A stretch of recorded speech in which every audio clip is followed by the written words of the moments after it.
Welcome to कैमोलिक education. तो आज हम डील करने वाले हैं चैप्टर इलेक्ट्रोकेमिस्ट्री से। ठीक है, इलेक्ट्रोकेमिस्ट्री के कुछ प्रीवियस ईयर्स क्वेश्चन देखेंगे हम गेट एग्जाम से रिलेटेड। ठीक है, सबसे पहले हम रिसेंटली आए हुए पेपर्स को ही देखेंगे, जैसे 2020, 2019, 2018। ठीक है, तो ये जो रिसेंटली आए हुए क्वेश्चन है उन्हीं को हम सबसे पहले देखेंगे। और कोई भी एग्ज़ाम हो, अगर आप किसी भी एग्ज़ाम की प्रिपरेशन कर रहे हो तो रिसेंटली आए हुए पेपर्स को ही चेक किया करो, उन्हीं के आज से 10-15 साल पुराने पेपर्स को आप कर रहे हो, क्योंकि उनका कोई मतलब नहीं है।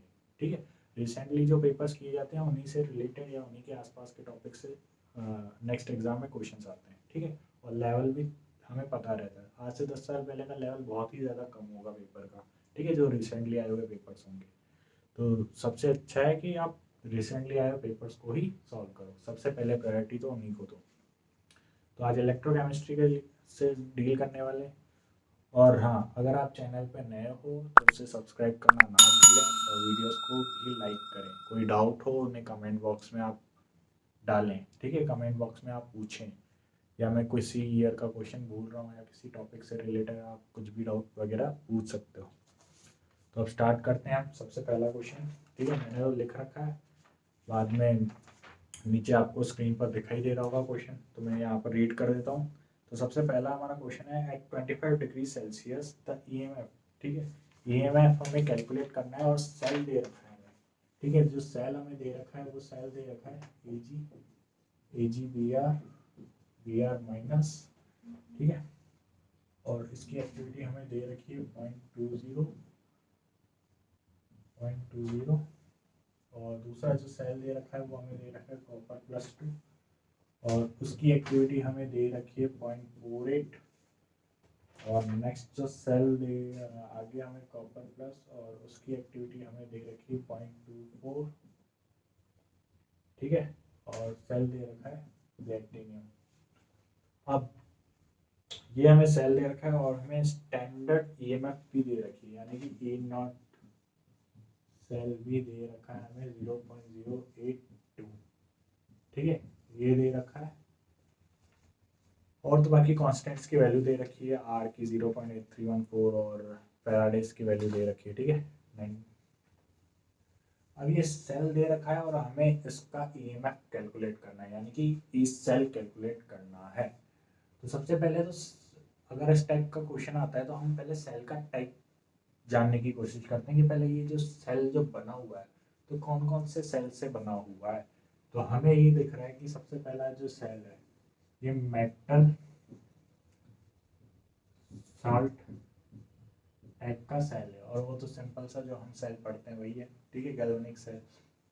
तो सबसे पहले तो यहाँ पर कॉपर+2 से कॉपर+ जा रहा है, तो हम नेक्स्ट सेल को पहचानने के बाद हम ये पहचानने की कोशिश करते हैं कि कौन सा जो रिएक्शन है वो एनोड पर हो रही है और कौन सी कैथोड पर हो रही है। ठीक है, क्योंकि अब जहाँ रिडक्शन हो रहा है वो तो कैथोड पर हो रही होगी, यहाँ साफ साफ रिडक्शन हो रहा है, यानी कि ये कहाँ हो रही होगी, कैथोड पर हो रही होगी।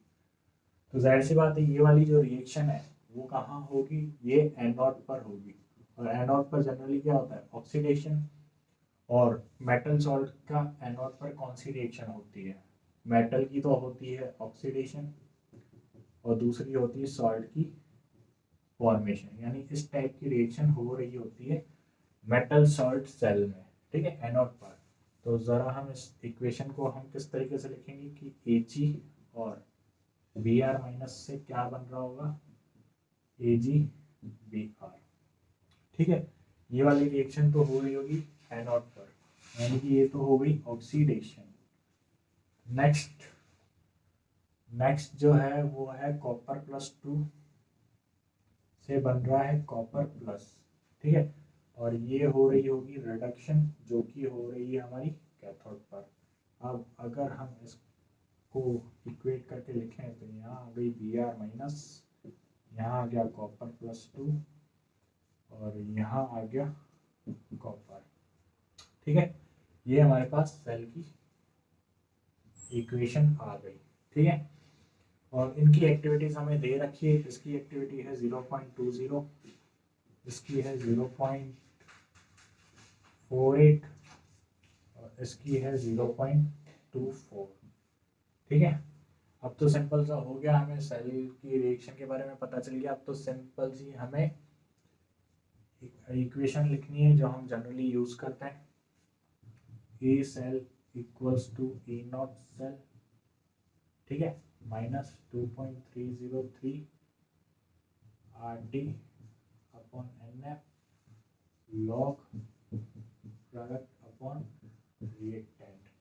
ठीक है, अब हमें ये वैल्यू तो दे रखी है, ये वैल्यू हो जाती है 0.082, ठीक है, माइनस अब 2.303 आर टी और अपॉन एफ, ठीक है, ये जो नॉर्मल वैल्यूज जो हम जनरली यूज करते हैं वही दे रखी है, और इनको हम ऑलरेडी कैलकुलेट करके रखते हैं 0.0591 अपॉन एन लॉग, अब वही प्रोडक्ट अपॉन रिएक्टेंट। ठीक है, अब नेक्स्ट जो है वो 0.082 माइनस 0.0591 अपॉन एन की वैल्यू, अब एन क्या है, एक ही इलेक्ट्रॉन का ट्रांसफर हो रहा है, बी आर माइनस, ठीक है, बी आर माइनस से बी आर और कॉपर प्लस 2 से कॉपर प्लस, तो यानी कि 1 ही होगा, एन की वैल्यू 1 और लॉग प्रोडक्ट में क्या है, प्रोडक्ट में ऊपर तो है कॉपर प्लस और अपॉन में है कॉपर प्लस 2 और बी आर माइनस। ठीक है, अब इनकी भी अगर हम वैल्यू पुट करें 0.0591 लॉग कॉपर प्लस की वैल्यू हमें दे रखी है एक्टिविटी 0.24, ठीक है, और कॉपर प्लस 2 की हमें दे रखी है 0.48 और 0.20 हमें वी आर माइनस की एक्टिविटी दे रखी है। अब इसको अगर हम सॉल्व करें, ये गया 2 टाइम्स, तो यानी कि हमारे पास बचा 0.0821 माइनस 0.0591 लॉग एंड 1/0.40। अगर मैं ऊपर 100 कर दूँ तो ये लगभग होगा हमारे पास लॉग 2.25। ठीक है, तो हमारे पास जो वैल्यू आई है वो आई है 0.081 माइनस 0.0591 लॉग 10 2.25, और लॉग 10 2.25 को, अब ये सब पूरी कैलकुलेशन तो हम कैलकुलेटर से कर ही सकते हैं। ठीक है, तो लॉग 2.25 की जो वैल्यू आएगी वो आएगी लगभग 0.3521, 0.3521। ठीक है, ये लॉग 10 2.25 की वैल्यू है। अब इसको हम जब 0.0591 से मल्टीप्लाई करेंगे तो हमें वैल्यू मिलेगी लगभग 0.020 और 81। ठीक है, और इस वैल्यू को हमें माइनस करना है 0.0821 से, तो हमें कुछ जो वैल्यू मिलेगी वो लगभग 0.06 वैल्यू मिलेगी। ठीक है, जो हमारा आंसर है। तो इस तरीके से ये सॉल्व होगा, काफ़ी आसान सा और बेसिक सा सवाल था। ठीक है, ये कुछ प्रीवियस टाइप के क्वेश्चंस में आया हुआ सवाल है, ठीक है, कोई नया सवाल नहीं है ये। ठीक है, तो ये काफ़ी सिंपल सा सवाल था। अब नेक्स्ट सवाल और सेकंड क्वेश्चन है और जो कि आया हुआ है एक्टिविटी टॉपिक से। ठीक है, 2020 का ही क्वेश्चन है ये। तो क्वेश्चन है, the activity of M molar copper sulphate solution can be expressed in terms of its mean activity coefficient. ठीक है, तो मीन एक्टिविटी कोएफिशिएंट में हम इस कॉपर सल्फेट को किस तरीके से एक्सप्रेस करेंगे। तो हम जानते हैं कि कॉपर सल्फेट जो है वो किस में टूटेगा, वो टूटेगा कॉपर प्लस 2 और SO4 2 माइनस। ठीक है, और इसकी एक्टिविटी जो होगी वो किसके बराबर होगी, एक्टिविटी एंड एक्टिविटी माइनस। ठीक है, और हम जानते हैं कि एक्टिविटी क्या होती है, एक्टिविटी होती है गामा एम। ठीक है, गामा एम के बराबर, तो यहाँ पर जो एक्टिविटी होगी वो होगी, इसकी होगी गामा प्लस एम। ठीक है, एक ही मॉलिक्यूल है तो 1m, और यहाँ होगी गामा माइनस एम। ठीक है, तो ये हो जाएगी लगभग गामा एम प्लस माइनस का स्क्वायर। ठीक है, तो हमारा जो आंसर होगा वो होगा गामा प्लस माइनस एम का स्क्वायर, ये जो एक्टिविटी होगी हमारे पास। ठीक है, तो ये हमारे पास एक्टिविटी होगी और ए ऑप्शन हमारा आंसर होगा। काफ़ी सिंपल सा क्वेश्चन आया हुआ था। ठीक है, कोई बड़ा या कोई टफ क्वेश्चन नहीं था। ठीक है, प्रीवियस ईयर्स में भी ये क्वेश्चन हम ऑलरेडी सॉल्व कर चुके हैं। 2019 के सवाल, ठीक है, इलेक्ट्रोकेमिस्ट्री से। अच्छा, 2019 में मुझे एक ही क्वेश्चन मिला है पेपर में। अगर आपको और क्वेश्चन मिले, पेपर चेक कर लेना एक बार, तो वो कमेंट बॉक्स में बता देना। ठीक है, ताकि हम उस पर भी वीडियो बना लेंगे। ठीक है, उसका भी सॉल्यूशन कर लेंगे एक बार। ठीक है, ताकि एक बार पूरा पेपर तो अवेलेबल हो चैनल पर। तो देखते हैं कि ये क्वेश्चन क्या कहता है। सबसे पहले तो हमें सेल दे रखा है। सेल हमें दे रखा है मेटल सॉलिड, मेटल I2 से बन रहा है, एंड ये दे रखा है Mi2 विद एक्वस M। ठीक है, ये हमें इलेक्ट्रोकेमिकल सेल की इक्वेशन दे रखी है। उसके बाद where M is metal at 298 kelvin पर। ठीक है, टेम्परेचर हमें दे रखा है 298 केल्विन। उसके बाद हमें स्टैंडर्ड रिडक्शन पोटेंशियल दे रखे हैं, जो है EM +2 से मेटल सॉलिड, और जो कि हमें दे रखी है -0.12 वोल्ट। और यहाँ पर हमें दे रखी है next value EMI2 metal solid से, जो कि है 0.36 वोल्ट। ठीक है, उसके बाद दूसरी हमें टेम्परेचर कोफिशिएंट वैल्यू दे रखी है, जो कि है डेल टी। ये है 1.5 इंटू 10⁻⁴ वोल्ट केल्विन इनवर्स। ठीक है, और हमसे पूछा हुआ है स्टैंडर्ड एंथैल्पी, यानी कि डेल्टा H हमसे पूछी हुई है। ठीक है, तो अब इसको हम किस तरीके से कैलकुलेट करेंगे। तो स्टैंडर्ड एंथैल्पी हमें ढूंढनी है, सबसे पहला मकसद। तो सबसे पहले हम स्टैंडर्ड एंथैल्पी के बारे में जानते क्या है, जो कि इलेक्ट्रोकेमिस्ट्री से रिलेटेड हो। तो हम जानते हैं कि गिब्स फ्री एनर्जी जो होती है वो होती है delta H minus T delta S। ठीक है, तो अब हम इसी इक्वेशन का यूज़ करेंगे। तो उससे जो डेल्टा H होगी वो हो जाएगी delta G plus T delta S, बराबर। तो डेल्टा H जो होगी वो delta G plus T delta S हो जाएगा। और हम जानते हैं कि डेल्टा G जो होती है वो होती है -NF E नॉट सेल। ठीक है, तो यहाँ पर अगर आप पुट करते हैं इक्वेशन में -NF E नॉट सेल, अब उसके बाद प्लस टी, और डेल्टा S भी हम लिख सकते हैं। डेल्टा S हम जानते हैं होता है minus delta G upon del T. ठीक है, तो इसको हम minus NF E nought cell upon del T भी लिख सकते हैं, और इसको हम अल्टीमेटली अगर मल्टीप्लाई कर देंगे E nought cell upon del T. ठीक है, डेल्टा S, तो इसको हम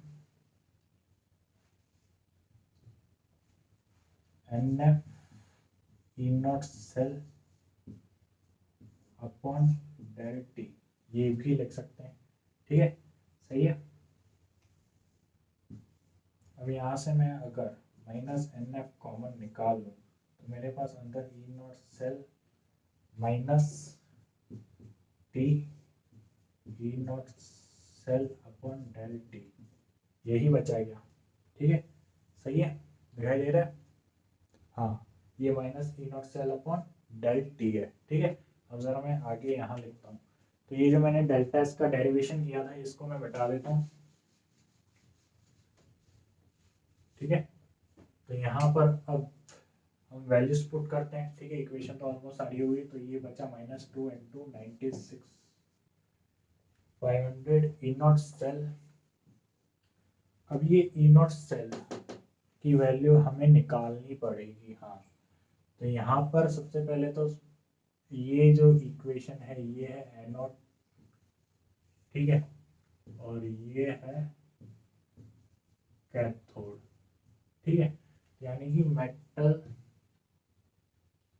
I2 सॉलिड से, ये तो है एनोड, ठीक है, यानी कि एनोड पर हो रखी है ये वाली इक्वेशन, और हमें दे क्या रहा है M+2 से M, यानी कि रिडक्शन हमें दे रखी है, ठीक है, यानी कि रिडक्शन पोटेंशियल हमें दे रखा है। और ई नॉट सेल हम जानते हैं अच्छे से क्या होती है, ई नॉट ऑफ एनोड, ठीक है, plus E not of cathode. तो E not of anode, anode पर रिडक्शन पोटेंशियल हमें दे रखा है, लेकिन एनोड पर होता क्या है, ऑक्सीडेशन, यानी कि ऑक्सीडेशन पोटेंशियल, तो ये पॉजिटिव चेंज हो जाएगी, ठीक है, -0.36 को हम पॉजिटिव 0.36 लिखेंगे, प्लस अब कैथोड पर रिडक्शन होता है और यहाँ पर हमें रिडक्शन पोटेंशियल ही दे रखा है, ठीक है, तो इसको हम वैसा का वैसा ही लिखेंगे, तो ये हो जाएगी -0.12, तो हमें ओवरऑल वैल्यू मिलेगी 0.24 वोल्ट, ठीक है, तो ई नॉट सेल की वैल्यू भी हमें मिल गई 0.24 वोल्ट, 0.24 वोल्ट माइनस 298 केल्विन, और del E by del E nought cell by del T की वैल्यू हमें ऑलरेडी दे रखी है, जो होती है 1.5 इंटू 10⁻⁻4, ठीक है। अब ये हमें मिल जाएगा डेल एच, तो यहाँ से तो अब सारा काम कैलकुलेटर का ही है, ठीक है, जो कि आसानी से हो सकता है -0.001213 ठीक है, -19 इंटू 0.24 माइनस 298 केल्विन 1.54 इंटू 10⁻⁻4, ठीक है। अब तो यार सारा काम कैलकुलेटर का है, तो आप आराम से कर सकते हो, ठीक है, कोई लोड लेने वाली बात है नहीं, तो कैलकुलेटर यूज करो और आंसर निकाल लो, ठीक है, और आंसर निकाल के कमेंट बॉक्स में डाल देना। चलते हैं हम 2018 के क्वेश्चंस पर, ठीक है, जो कि हमें एक दिया हुआ है लेटिमर डायग्राम दिया हुआ है, ठीक है, एक लेटिमर डायग्राम हमें दे रखा है ऑक्सीजन का, जो कि है ये O2 से H2O2 बन रहा है, एंड देन उससे H2O बन रहा है, ठीक है, और यहाँ पर हमें वैल्यू दे रखी है EMF की, यहाँ से यहाँ की वैल्यू हमें दे रखी है 1.76 वोल्ट, और यहाँ से यहाँ की हमें दे रखी है 1.76 वोल्ट, ठीक है, दोनों की पूछी हुई है, और यहाँ से यहाँ तक की हमसे पूछी गई है, ठीक है, ये हमसे पूछा गया है। अब जाहिर सी बात है कि हम जानते हैं कि यहाँ पर हम ये O2 से क्या बन रहा है, O2 माइनस, और यहाँ से क्या बन रहा है O2 -2, ठीक है, रिएक्शन इस तरीके से हो रही है ऑक्सीजन की। अब हम जानते हैं कि डायरेक्ट हम ई नॉट सेल को तो ऐड कर नहीं सकते, ठीक है, लेकिन डेल्टा जी को हम ऐड कर सकते हैं, यानी कि गिब्स फ्री एनर्जी को। तो अब हम क्या करेंगे कि यहाँ से यहाँ तक की जो है गिब्स फ्री एनर्जी कैलकुलेट करेंगे, ठीक है, सपोज इसको मैं 1 दे देता हूँ, और इसकी जो गिब्स फ्री एनर्जी होगी इसको हम डेल्टा G2 दे देते हैं, और जो हमें टोटल जो गिब्स फ्री एनर्जी होगी वो डेल्टा G3 होगी। तो अब क्या होगा कि डेल्टा G3 जो है वो delta G1 plus delta G2, यानी कि इन दोनों का सम होगा, और डेल्टा G क्या होती है -NF ई नॉट सेल, ठीक है, ये हम 2019 में भी देख चुके हैं इससे रिलेटेड क्वेश्चन। हमेशा ये याद रखना कि जो प्रीवियस ईयर का क्वेश्चन होगा ना, जैसे 2018 में गिब्स फ्री एनर्जी काम आ रही है, ठीक है, हम थोड़ा बहुत जिन टॉपिक्स को यूज कर रहे हैं ना, नेक्स्ट ईयर उसी टॉपिक्स को यूज करते हुए कुछ क्वेश्चंस आएंगे, इसलिए प्रीवियस क्वेश्चंस करना काफ़ी ज़्यादा इम्पोर्टेंट हो जाता है, ठीक है, कोई भी एग्जाम की प्रैक्टिस करो तो सबसे पहले प्रीवियस क्वेश्चंस को ज़रूर ध्यान रखो, ठीक है। तो अब इसकी जो -NF E nought cell equals to -NF E nought cell plus NF E0 cell. तो यहाँ पर जो n की वैल्यू है वो तो 2 है, ठीक है। यहाँ से यहाँ का 2 नंबर ऑफ इलेक्ट्रॉन्स में चेंज आ रहा है, और ये 96500 तो कॉमन है, और E0 सेल हमें फाइंड आउट करना है। यहाँ पर जो n और f जो है हम कॉमन निकाल सकते हैं, और E0 cell plus E0 cell हम लिख सकते हैं, ठीक है। अब इसको ज़रा हम वैल्यूज़ को पुट करके देखें। यहाँ पर जो n की चेंजेस आ रही है 1 1 की आ रही है, एक इलेक्ट्रॉन की आ रही, तो यहाँ पर तो n की वैल्यू हो जाएगी 1 इंटू फैराडे, तो सेम है दोनों के लिए, ठीक है। और E0 सेल जो है वो ऐड हो जाएगा, यानी कि 1.76 एंड 1.76 प्लस 1.76, तो ये 9650 कट गया, एंड E0 सेल जो आएगा वो आएगा अपॉन में ये 2 नीचे चला जाएगा, ठीक है, माइनस, और यहाँ पर भी जो आगे माइनस है, और ये हो जाएगा लगभग 2 5 एंड 3.52, ठीक है। और इसको हम अगर सॉल्व करेंगे तो ये आएगा 1.76, ठीक है, 1.76 वोल्ट हमारा आंसर होगा। यानी कि जो x की वैल्यू होगी वो होगी 1.76 वोल्ट, ठीक है। ये हमारा आंसर है। काफ़ी सिंपल सा क्वेश्चन था, ठीक है, कोई लोड वाला क्वेश्चन नहीं था, तो आराम से हो सकता था, और ये क्वेश्चन हम ऑलरेडी कर चुके हैं, जनरली प्रैक्टिस में हम करते ही हैं। नेक्स्ट क्वेश्चन, ठीक है, ये अपना क्वेश्चन आया हुआ है मोलर कंडक्टिविटी से, काफ़ी अच्छा क्वेश्चन है, ठीक है। तो इसको हम ट्राई करते हैं। तो क्वेश्चन है, दिखाई दे रहा होगा आपको, मैं रीड करता हूँ। The molar conductivity of a 0.01 mole weak acid HX at 298 Kelvin measured in a conductivity cell with cell constant of 0.4 centimetre inverse, ठीक है। तो सबसे पहले तो हमें मोलर कंडक्टिविटी दे रखी है, मोलर कंडक्टिविटी, सॉरी हाँ, the molar conductivity of 0.01 mole weak acid, 0.01 molar, तो यानी कंसंट्रेशन दे रखी है एक तो HX की, ठीक है, HX की हमें कंसंट्रेशन दे रखी है। दूसरी बात हमें दी हुई है सेल कांस्टेंट, ठीक है, सेल कांस्टेंट होता है L/A 0.04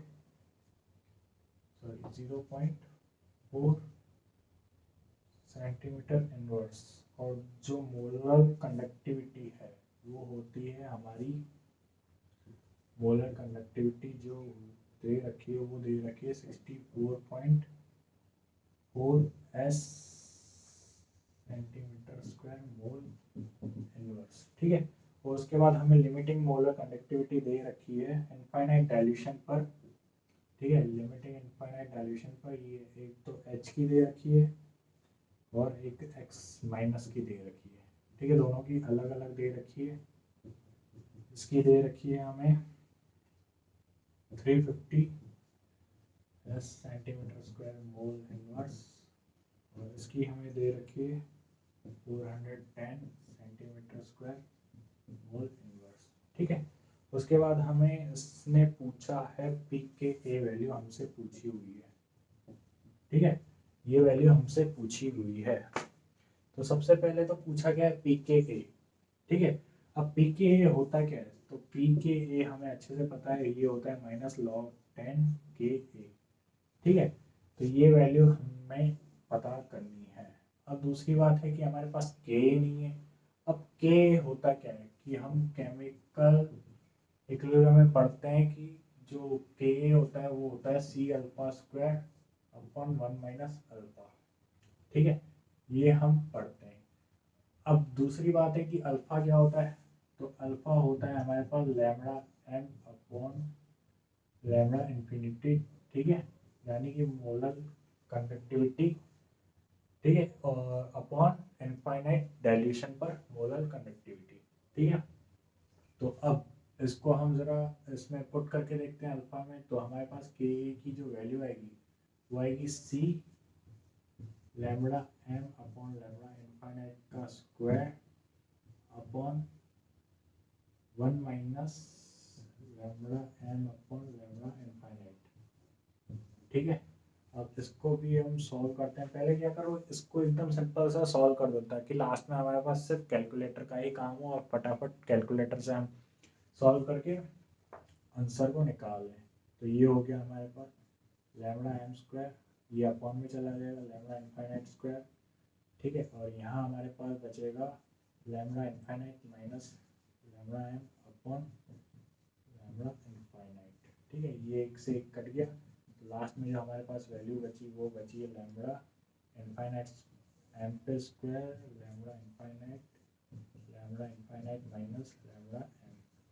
ठीक है, तो बेसिकली इससे हमारे पास के ए की वैल्यू आ जाएगी, और इसमें यूज़ करने वाली सारी इक्वेशंस हमें, सारी वैल्यूज़ हमें दे रखी है। तो ये है 0.01 इंटू लैम्बडा एम का स्क्वायर, यानी कि लैम्बडा एम हमें दे रखा है 64.4 का स्क्वायर अपॉन लैम्बडा इनफाइनाइट हमें दे रखा है।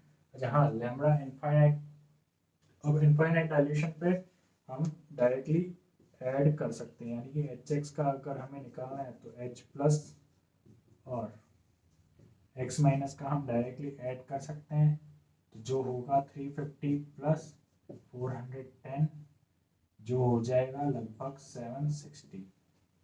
ठीक है, तो यानी कि ये हो जाएगा 760 और 760 माइनस 64.4। ठीक है, इसको जब हम सॉल्व करेंगे कैलकुलेटर यूज़ कर कर, तो जो आपके पास वैल्यू आएगी वो आएगी लगभग, वो वैल्यू आएगी आपके पास लगभग 7.845 इंटू 10 की पावर -5। ठीक है, ये तो हो गई के ए की वैल्यू, और जब आप पी के ए की वैल्यू निकालोगे, ठीक है, तो वो आएगी लगभग 4.105।